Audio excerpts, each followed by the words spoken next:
Thruxton's historically been a great track for me. I got my first ever BSB podium here. I got my first ever BSB win here. I currently hold the lap record here. So it's a good track for me. It's one I've always loved coming to for us. And as you said, we've had some, good start to the year, and then some stuff's been a little bit of bad luck. Last round, I crashed out. Had some misfortune with the rain race at the start, the opening race. So yeah, a little bit self-inflicted and a little bit of bad luck. That happens in racing. Fortunately, we're still, a lot of races still to come, so maybe we can bounce back. That's the intention. That was an area that was I was struggling with the Ducatis in the last 2 years, and it was highlighted. That fact was highlighted here by what you've just said. So I'd like to think that the BM's in a lot better position. We've been far more competitive regularly this year at a variety of different tracks, so I think it should be working well, but I don't want to put too much expectation on the event. I'd like just to ride out, enjoy the track that I like, and see if the results come on the back of having fun.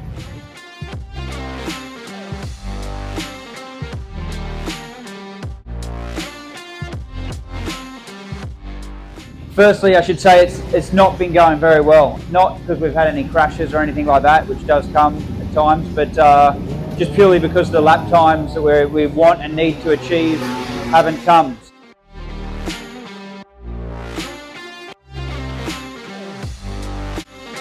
I'm the current lap record holder for Superbikes at this circuit, but this weekend isn't going very well for me. I know how to go quick around here. I know what I need to do to go fast here, but for whatever reason, I can't tell you exactly what it is. We haven't got the grip from the bike. We haven't got the performance we need to be competitive. So yeah, we're trying a variety of different changes.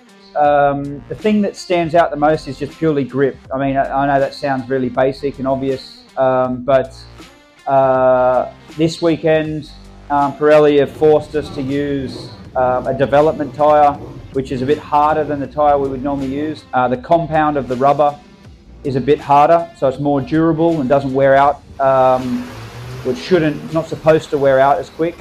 And the way that it achieves that, it doesn't deliver the same amount of grip. This is a circuit that is very particular on how results are determined is from grip anyway. So last year the podium was locked out by Yamahas, and at the moment the top three in qualifying were again Yamahas, because let's say if our bike makes 240 horsepower, the Yamaha might make 210. It's not purely about how much the maximum horsepower you can get, it's how well it delivers it to the track. So the Yamaha is a little bit lower power, but it's more tractable power, where our bike's got a higher power level, but it seems like it spins up a bit more. So it's at certain tracks we've got the advantage of having that little bit more speed, and then tracks like this where you spend a lot of time on the edge and accelerating at high speed, we're suffering a little, or it seems like we're suffering a little.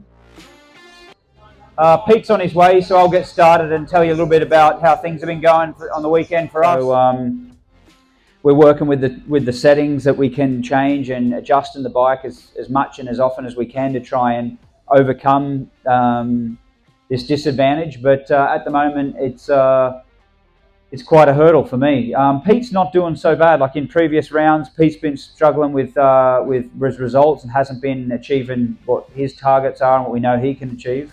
But this weekend is sort of taken a little step, and things have slightly improved on his side, where I've taken the step the other way, and I'm underperforming by quite a big margin from what I'm normally able to do. So last weekend, the last round, I qualified third, and today I don't even know where I qualified. On that far, I'm embarrassed to even look. But what was that? I think I'm still going around. Yeah, they're going to make me start in the airfield perhaps, but we've got to keep a smile on our face. We've just got to keep going. There are difficult times. That's how racing goes. Sometimes we enjoy the champagne and the podiums and the good stuff, and sometimes you just got to enjoy the fact that we're racing motorcycles. We're not in COVID lockdown or anything. We're all out here enjoying ourselves, and that's important as well. As much as I'll be trying, if it goes like it's been going in practice, I can't imagine I'm going to be too close to the front. But it's amazing at this circuit how things change quickly. You know, like in years gone by when I have won races here, you know, in the first opening laps, I'm riding around conserving the tyre because I know that this track's hard on tyres, and I'm riding around very, what's the word, like, yeah, basically conservative.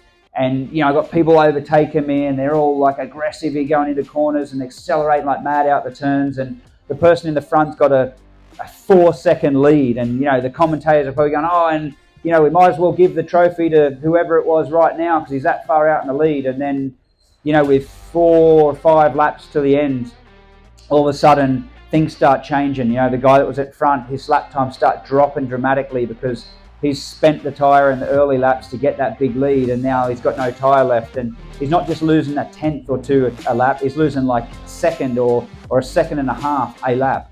So he's coming back towards the group at a rapid speed. And speaking from my own experience, and there's me just like kind of been conservatively chipping away during the race and creeping forward, and then, you know, with 2 laps to go, I break into the lead and then push forward and win by, you know, a good margin. You think, how did that happen? You know what I mean? Like early in the race, you wouldn't have even imagined that was possible, but that's just the nature of this circuit. So if there's some sort of magic that can happen in the garage with the motorcycle between now, who knows? It's not actually that critical that I'll qualify on the front row. It would help, but it's not absolutely critical. So if we can make the bike work and I can, you know, ride to my best standard, we could actually get quite a good result. It is possible, but I'm also a very realistic person. So, you know, I'm not going to say keep an eye out, I'm going to get up there and win. So we need to, you know, keep working and keep trying to see if we can make things better.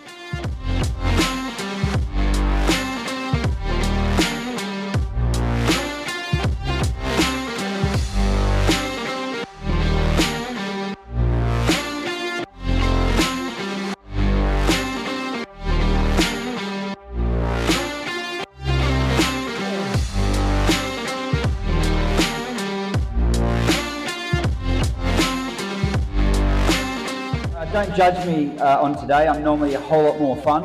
I'm a very, my personality reflects my results. So at the moment, my results are quite a long way down on what I would normally be. So unfortunately, my personality is reflecting that. As a summary, for this track, it's one of my favorites. For a lot of the years, I've said this is my favorite track. At the moment, it's this track and I are having our differences. It's a track that's very kind of cruel on tyres. If you've got a grip issue, this track will most certainly highlight all the issues that you have. So yeah, as Pete's kind of explained, for me, I feel like I'm one of these people that's kind of greedy on the edge of the tyre. A lot of riders seem to, you know, in some ways sort of stop the bike more, you know, in general how they ride, not particularly here, but in general they'll sort of stop the bike more middle of the corner, carry less speed at the apex, and then sort of pick the bike up and drive in the middle of the tyre.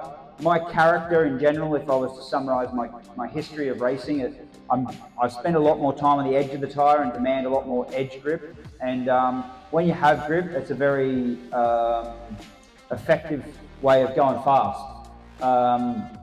But when you don't have grip, I'm kind of at the mercy of the tyre sort of thing. So this weekend we've got a harder tyre than we normally would. It's not extremely different to our normal tyre, but it's enough that it highlights a grip issue.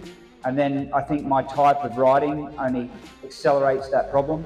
So qualifying was quite poor. I was a little way down. We did make a decent step during you know, the practices and stuff to improve the bike a little bit, but it's almost like we need that step again, and that's not realistic in racing. You know, you can sometimes improve the bike and make small steps, but you know, expect to, you know, go like a second lap quicker and then do that again with a small change.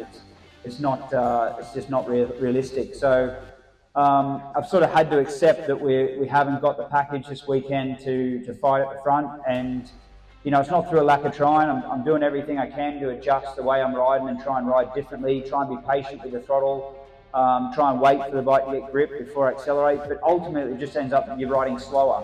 And every time I try and ride more aggressive, which, you you know, for most parts, to go faster, you have to brake later, you have to be more aggressive, you have to turn harder. And when I do that, the bike kind of rebels and it slides more and becomes more unpredictable. So I'm trying to think of a positive note to sort of like bring the conversation up. Not lockdown. We're at a racetrack racing around. I have at the moment a smile on my face. I have a good team, good atmosphere. Everyone's supportive. We're all trying hard together. We have a good hospitality unit with great fans and supporters in here. So thank you very much for being part of the FHO BMW hospitality. Thank you very much. That means a lot. Yeah, no, I appreciate it. And so I appreciate you all being here, I appreciate your support. I guarantee I'll be giving it everything I can in the race. I can't, you know, give you any promises that it's going to be better than the race we just had. I lost 5 places on the last lap, so I'll try my hardest not to have that happen again in the next race. But yeah, we've got more rounds, we've got more opportunities, and yeah, I'll hopefully see you all again when things are better. Yeah, difficult weekends. It's difficult weekends is probably an understatement. Really, from the first practice, we recognised a lack of performance, and you know that happens from time to time, from track to track. You know, normally we just get our heads together and find a solution to setting the bike up better, or finding a way to improve. This weekend, as for all the trying, we didn't really find a solution. We made a big step, throughout practice, but it wasn't enough to bring us into the, let's say the window for fighting near the front. And then when it comes to racing, starting further back on the grid makes it difficult to have a better race. But more importantly, we just didn't have the sheer pace that we needed. I think grip was the obvious issue we suffered. I'm not really sure how much the tyre that they brought for this event, which was a little harder, influenced our lack of performance, because obviously everyone else on the grid had the same tyre and they were able to make it work. So I don't feel like it would be fair just to blame the tyre, but the point is that we just didn't have enough grip to be competitive, and I can't say why that is. I just don't understand it. We tried everything and couldn't find a solution. So now we just have to accept that and move on.